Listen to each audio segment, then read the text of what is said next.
शाम 5:44 पर ALS यानी कि ऑटोमेटिक लैंडिंग सीक्वेंस की प्रक्रिया शुरू होगी। वो सीक्वेंस शुरू होगा ऑटोमेटिक लैंडिंग का। उसके ठीक 20 मिनट बाद विक्रम चांद की सतह पर उतर जाएगा। ऐसे में कुछ ही वक्त रह गया है जब सिर्फ हिंदुस्तान ही नहीं बल्कि पूरी दुनिया इस पल की साक्षी बनेगी। सर बड़ा मौका है नीचे कर माइक इसके बाद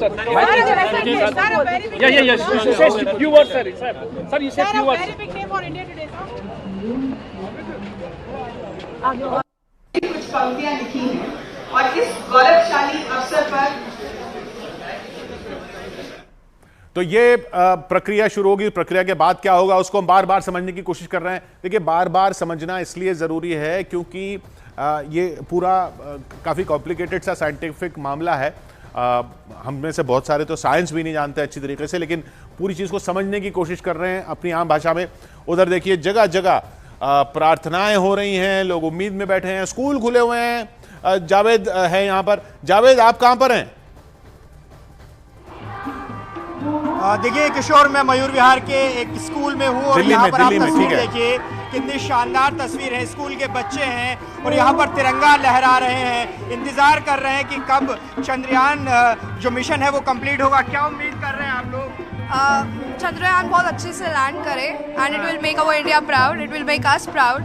थैंक यू। देखिए कह रहे हैं कि गर्व का मौका मिलेगा और देखिए बच्चे जो स्कूल के बच्चे हैं वो यहाँ पर एक प्रस्तुति भी दे रहे हैं। आप देखिए ये तस्वीर है यहाँ की स्कूलों की और देखिए ये लगभग पूरे देश में यही स्थिति है। देश भर से ऐसी तस्वीरें आ रही हैं, लोगों की निगाहें टिकी हुई हैं। लगभग 5:20 पर तस्वीरें भी आना शुरू हो जाएंगी। ये अमन जी तस्वीरें कहाँ से आएंगी? जो इसरो कह रहा है कि हम तस्वीरें रिले करेंगे, वो किसकी होंगी? जो हमारे जब लैंडिंग के टाइम पे जो वीडियो फुटेज आएगी वो सब लैंडर के कैमरे लैंडर से ही आएगी। तो लैंडर जब नीचे जा रहा होगा तो वो तस्वीरें आती रहेंगी। बिल्कुल वो लैंडर से आती रहेंगी। हालांकि उस पर कंट्रोल नहीं होगा लेकिन वो तस्वीरें भेजता रहेगा। अभी जो पिक्चर्स अभी भी आई हैं जो इसरो ने साझा करी हैं वो सब लैंडर से ही आई हैं। सब लैंडर से आई। तो प्रोपल्शन मॉड्यूल में ऐसे कैमरा नहीं है? अभी कोई कैमरा नहीं है, लैंडर में ही कैमरा है। तो लैंडर का कैमरा और फिर रोवर का अलग कैमरा है? रोवर में कैमरा है लेकिन वो सिर्फ लैंडर और रोवर तक ही रहेगा। अच्छा, उससे ज्यादा नहीं आएगा। तो जो तस्वीरें अभी सीधा प्रसारण जो आएगा, लाइव टेलीकास्ट जो आएगा चांद से, वो लैंडर के कैमरे से आएगा। लैंडर के कैमरे से सीधा तस्वीरें आएंगी जो हम सीधा आप तक पहुंचाएंगे। तो ये तो एक तो बने रहिए, अब कहीं जाना नहीं है, बिल्कुल बने रहना है, चिपके रहना है, क्योंकि सब कुछ हम समझने की कोशिश कर रहे हैं क्या हो रहा है, क्या तस्वीरें आ रही हैं और जब वो आएंगी तो उनका मतलब क्या होगा। नेहरू प्लेनेटेरियम में देखिए दिल्ली में इधर प्रियंका हमारे साथ मौजूद है, वहां भी लोग देखने पहुंचे हैं। प्रियंका, वहां पर भी वही तस्वीरें देखने लोग पहुंचे हैं लैंडर से जो सीधा टेलीकास्ट आएगा?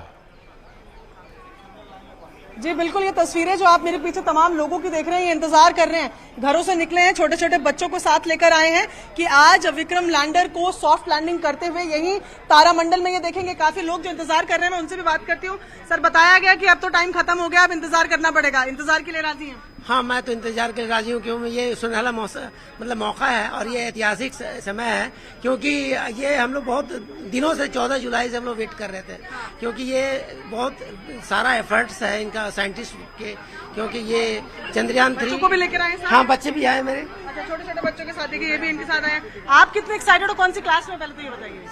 6 में। तो चंद्रयान के बारे में कुछ पता है या आज देखने आए हो? देखने आई। मैम आपके साथ है? अच्छा मैम, आप लेकर आई हैं तो लग रहा था कि इतनी भीड़ होगी, इतने लोग आएंगे? एक्सपेक्टेड तो था कि भीड़ होगी क्योंकि डेफिनेटली हिस्टोरिक मोमेंट है।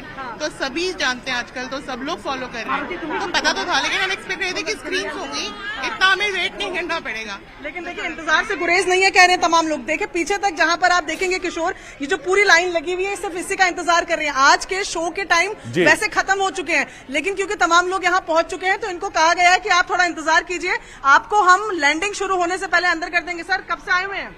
मुझे आधा घंटा हो गया और मैं पिछले हफ्ते से इंतजार कर रहा था कि मैं जरूर जाऊंगा। हाँ। और मैं बहुत टाइम से यहाँ आ चुका हूँ एंड मैं जितना शोर मचा सकता हूँ उतना शोर मचाने की कोशिश करूंगा। बिल्कुल तैयार है? बिल्कुल। यहाँ तो इसरो से अपडेट ले लेते हैं। सबीना, वहाँ क्या हो रहा है इसरो में? किशोर, यहाँ पर सबकी बेचैनी बढ़ी हुई है, सबकी धड़कनें यहाँ पर बढ़ गई हैं। आप देखिए यहाँ पर लोकतंत्र का चौथा स्तंभ मौजूद है, सभी के कैमरे, और हम सबके कैमरे इस एलईडी स्क्रीन पर टिकी हुई है, इस सबसे बड़ी स्क्रीन पर, क्योंकि हम इसरो में हैं, यहाँ के कमांड सेंटर में है, ट्रैकिंग नेटवर्क यहाँ से पूरा चलता है, टेलीमेट्री नेटवर्क यहाँ से चलता है। तो आप सोचिए कितनी ज्यादा उत्सुकता इस वक्त यहाँ पर और अंदर कंट्रोल रूम की उधर गैलरी में हम देख रहे हैं डॉक्टर जितेंद्र सिंह भी पहुंचे हुए हैं, उनकी भी तस्वीरें आ रही हैं। डॉक्टर जितेंद्र सिंह वहां पहुंचे हुए हैं अंदर कंट्रोल रूम की गैलरी में। तो ये वहां पर भी सब अब तैयारी शुरू ही है पूरी तरह से। 5:20 हमें वक्त बताया गया है जब लैंडर से शायद तस्वीरें आनी शुरू हो जाएंगी। डॉक्टर साहब ये बताइए, ये बार बार कहा जा रहा है साउथ पोल में जा रहे हैं, चांद के साउथ पोल में जा रहे हैं, और साउथ पोल में अभी तक कोई नहीं गया है, सक्सेसफुल नहीं हुआ है।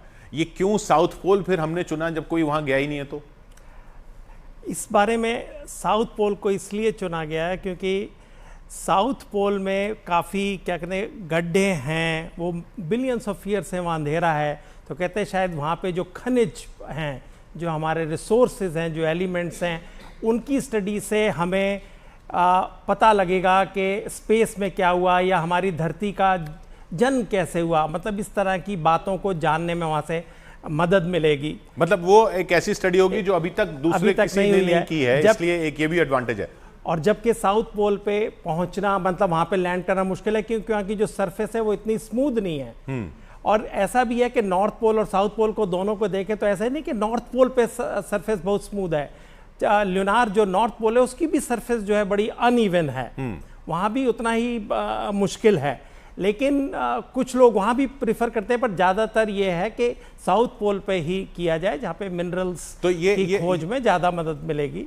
और वहाँ पे बर्फ़ है। सबसे बड़ी बात है क्या है कि जो वहाँ पे गड्ढे हैं उनमें बर्फ़ है, क्योंकि वहाँ का तापमान जो है बर्फ है, ये पक्का है या वहाँ जाके पता चलेगा? ये जो बर्फ़ है, कुछ जो नासा की जो इमेजरी है उससे पता लगता है कि वहाँ पे कुछ जो है वो बर्फ़ फ्रोज़न है, और जो जितने मतलब कर्व्स हैं, जो गड्ढे हैं, उनमें बर्फ़ ज़्यादा होगी।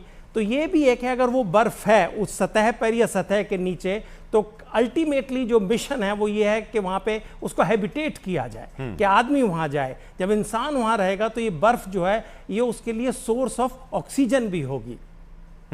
मतलब ये ऐसा है कि हम पानी को इलेक्ट्रोलाइसिस कर देंगे तो ऑक्सीजन जनरेट कर लेंगे। तो ये इस तरह की बातें हैं जो कि बड़ी आगे तक की सोच है, और जो कि इतनी फैसिनेटिंग है, मतलब कि अनबिलीवेबल हैं जो। तो अच्छा, अब आप कह रहे हैं कि ये अगर पानी मिल गया तो पानी से ऑक्सीजन बना देंगे, और उससे फिर आगे इंसान भी वहां पर रह सकता है। इंसान जब पहले गया था अमन जी, तब वो कहाँ, मतलब नील आर्मस्ट्रांग जब गए थे, वो जो तस्वीर सबने देखी है, वो कहाँ, वो कौन सा एरिया था? तो मोस्टली जितनी भी क्रूड लैंडिंग हुई है, मतलब ह्यूमन लैंडिंग हुई है, वो इक्वेटर के पास हुई है। इक्वेटर मतलब वहां भी इक्वेटर है? हाँ, मतलब वहां पे स्फीयर है, उसका जो मिडल पोर्शन है वो इक्वेटर कहलाता है। तो वो जो एरिया है वो that is full of mayors. Mayor is basically plain land, एक प्लेन लैंड है वहाँ पे जिनको मेयर्स कहते हैं। तो इसलिए वहाँ पे लैंडिंग हुई है क्योंकि वो प्लेन जगह है, इजी लैंडिंग है। अच्छा, वो मैदानी इलाका टाइप है, वहाँ पे प्लेन्स बहुत ज़्यादा हैं इक्वेटर वाले साइड पे। लेकिन साउथ पोल में बहुत ज़्यादा क्रेटर्स हैं, वो पूरा क्रेटर्स है, वहाँ पे मेयर्स बहुत कम है, इसलिए बहुत चैलेंजिंग है। और दूसरा, जो वाटर की जो एग्जिस्टेंस प्रूव हुई थी वो चंद्रयान 1 ने करी थी। चंद्रयान 1 का जो इम्पैक्ट प्रोब जब वहाँ गिरा था, उसके बाद और जो ऑर्बिटर था उसने एनालाइज किया था, उसको मैप किया था, उसके ऑर्बिटर ने ये डिटेक्ट किया था कि वहाँ पे वाटर एग्जिस्ट करता है। ये